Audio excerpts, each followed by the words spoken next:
This is BillyGoat with Doomed and Stoned, and today I'm visiting with Kayla Dixon of Witch Mountain. And Kayla and Witch Mountain will be playing tonight at Star Theater. They'll be playing songs from their brand new album, also titled Witch Mountain, just released on Svart Records. So Kayla, thank you so much for sitting down with me. Yeah, of course. Yeah, I was in this green room 2 years ago when you had come back from your first tour with Witch Mountain, and I was interviewing the folks from Holy Grove, and then Justin had just joined the band, so I got to interview him here as well. Yeah. And I really wanted to interview you then, but I knew it was probably really too early for that. But you've had a few interviews since, and so thank you again for taking time for me. I think most of us were kind of, I don't know what the word is, I guess caught off guard just to make your acquaintance in this scene. And I don't know if it's because it's such a much more smaller, who you know scene in the Doomstoner community or what. But maybe tell us a little bit about your background and where you were born and raised and that kind of stuff. Okay. So I was born in Glendale, California. I was raised between Lancaster, California and Maryland. So I moved back and forth a lot as a kid. I got into music through theater. So I started out doing musical theater in like the 4th grade. That's kind of how I got into music, and then I got into jazz for a while, kind of like early teen years. And then I kind of discovered metal, and What was your gateway into metal? Marilyn Manson. Oh yeah? Yeah, Right that was my gateway, because my sisters, nobody played me any music when I was a kid. Yeah. The only music I ever heard was what my sisters were listening to, and one day I asked, like, who's that? And they were like, oh, this is Marilyn Manson. Or, like, they'd listen to, like, Marilyn Manson, Tool, Nine Inch Nails, like, that whole kind of thing. And I loved it. And then I kind of strayed away from it for a little bit. And then I think it was in the 9th grade, I kind of, like, rediscovered all those bands. And then I was like, and then it very quickly turned into, oh, now I'm really into Meshuggah. Like, and, Yeah. So, yeah. That's rad. Are your family members musical as well? No, my uncle did pop music, I think. But other than that, no. Yeah. Not at all. So pop music, like he played in a band back in the 50s and 60s or something like that, probably? I think so. Interesting. I don't know too much about it, but Yeah. apparently he was like some kind of teen heartthrob. Oh, wow. I don't know. Cool. So it's in the blood there somewhere. Yeah. Awesome.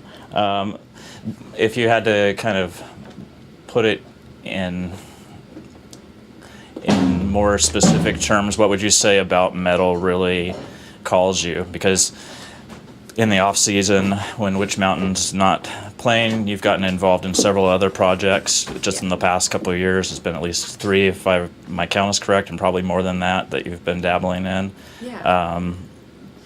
The latest of which is I'm drawing a blank.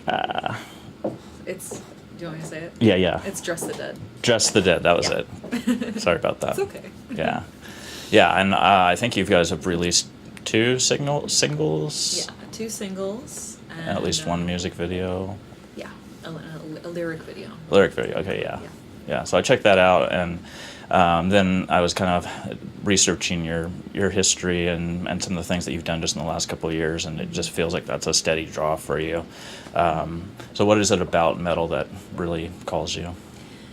The intensity with which you can convey your. I mean, I guess you can be intense in any genre, but specifically the ease with which the intensity of your emotions and your feelings are conveyed through the music. Like, it's so easy to get that, point across. Like, if you feel really strongly about something and you want to write a song about it, I'd write a metal song about it. That really draws me. And then, of course, just the I guess, I mean, not that I've really performed in any other genre besides jazz, but I just kind of feel like with metal, there's such a give and take between the audience and the musician. Like the audience is constantly giving so much energy, and that's really awesome because it helps me when I'm up on stage a lot. So I like that about metal. Yeah. Now, if I've read correctly, both in between the lines and probably somewhere read in one of the metal rags that you would describe yourself as kind of an introvert. Is that the case? Yeah, that is how I describe myself, because constantly as a child people would tell me like, oh, she's just introverted, she doesn't talk, and I kind of let that define me. Right. But I'm kind of starting to realize, oh, I'm actually not afraid to talk to that person. Yeah.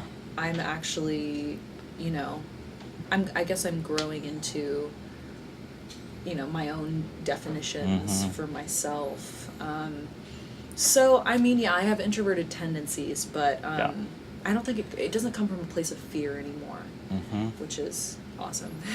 How did you overcome that fear, whatever it happened to be in any given situation?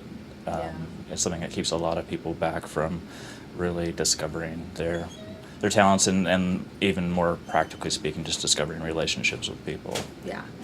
I still have a tough time in relationships, and I think that it has a lot to do with childhood trauma. So specifically the fear-based introversion that I was experiencing stemmed from that a lot, and I've been working really hard recently because I've kind of realized like, oh, that's becoming an issue for me.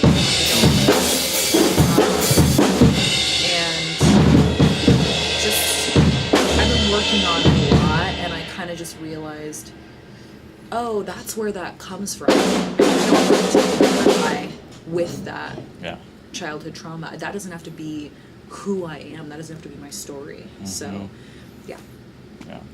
Are there any routines that you go through as a performer or as a person before you go on stage to kind of just get into the right mindset and get your game on? Because your performance is always very well thought out, and it's a very high level performance as an artist.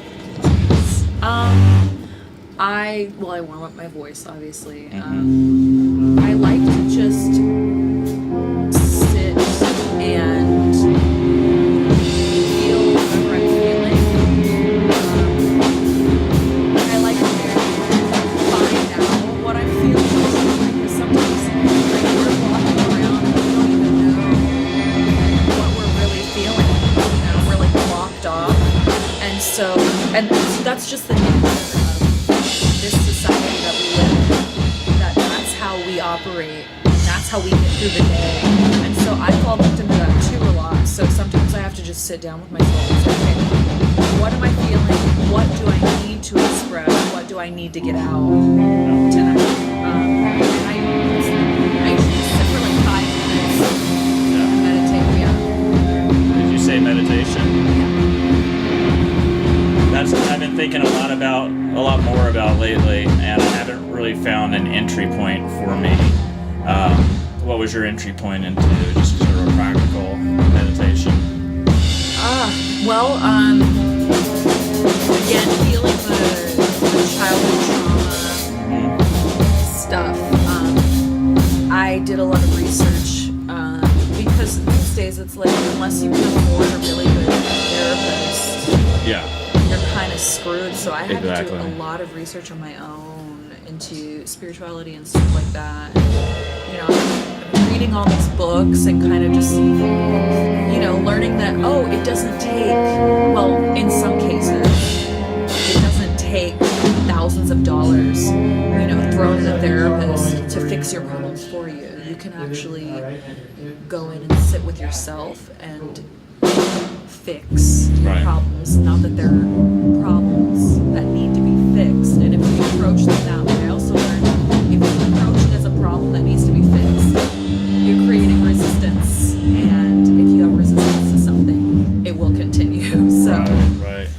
Yeah, just reading lots of books and Yeah. doing lots of research. So shifting to your new album, so you've got, if I remember correctly, 4 original songs and a cover on that one. What was the creative process like for you? How did it begin? At what point did you enter into it? And maybe we'll just start with that. Yeah. So I don't think at first when we started writing any new material, like when I first joined the band and we started writing new material, we didn't really intend for it to be an album, I don't think. Like, I think we were like, okay, let's do an EP. And then